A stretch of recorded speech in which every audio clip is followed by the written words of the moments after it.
ಪಂಚಾಂಗ ಶ್ರವಣ ಮಾಡಿದ್ದಾಯ್ತು. ರಾಶಿ ಫಲ ಹೇಗಿದೆ ಅಂತ ನೋಡೋಣ.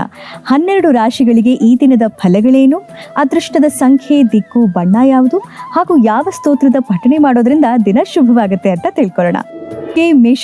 ಮೇಷರಾಶಿಯವರಿಗೆ ಈ ದಿನದ ಫಲಾಫಲಗಳು ಯಾವ ರೀತಿ ಇದೆ ಅಂತ ಗುರುಜಿಯವರು ಈಗ ತಿಳಿಸ್ತಾರೆ. ಗುರುಜಿಯವ್ರ ಜೊತೆ ಮಾತಾಡಬೇಕು ಅಂತ ಸಾಕಷ್ಟು ಜನ ಕರೆ ಮಾಡ್ತಿದ್ದೀರಿ. ನೋಡೋಣ ಇವತ್ತು ಯಾರಿಗೆಲ್ಲ ಗುರುಜಿಯವ್ರ ಜೊತೆ ಮಾತಾಡೋದಕ್ಕೆ ಸಾಧ್ಯ ಆಗುತ್ತೆ, ಅವಕಾಶ ಸಿಗುತ್ತೆ ಅಂತ. ನಮಸ್ಕಾರ. ನಮಸ್ತೆ. ಅಮ್ಮ, ತಮ್ಮ ಹೆಸರೇನು? ನಮ್ಮ ಹೆಸರು ರೇಣುಕಾ ಅಂತ. ರೇಣುಕಾ ಅವರು ಯಾವೂರಿಂದ ಮಾತಾಡ್ತಿರೋದು? ಬೆಳಗಾವಿ ಜಿಲ್ಲೆಯಿಂದ ಮಾತಾಡ್ತಾ ಇರೋದು ನಾನು. ಓಕೆ ಅಮ್ಮ, ಹೇಳಿ, ಯಾರ ಬಗ್ಗೆ ಪ್ರಶ್ನೆ ಕೇಳಬೇಕು ಅಂತಿದ್ದೀರಾ? ನಮ್ಮ ಯಜಮಾನ್ರ ಬಗ್ಗೆ ಕೇಳಬೇಕಾಗಿತ್ತು. ಆಗ್ಲಿಮ್ಮ, ಮಾತಾಡಿ. ಗುರುಜಿ ಅವರಿದ್ದಾರೆ. ನಮಸ್ಕಾರ. ಗುರುಜಿ, ಇಂದಿನ ಸಂಚಿಕೆಯಲ್ಲಿ ಬಹಳ ವಿಶೇಷವಾದ ಮಾಹಿತಿಯನ್ನ ನೀಡಿದ್ದೀರಿ.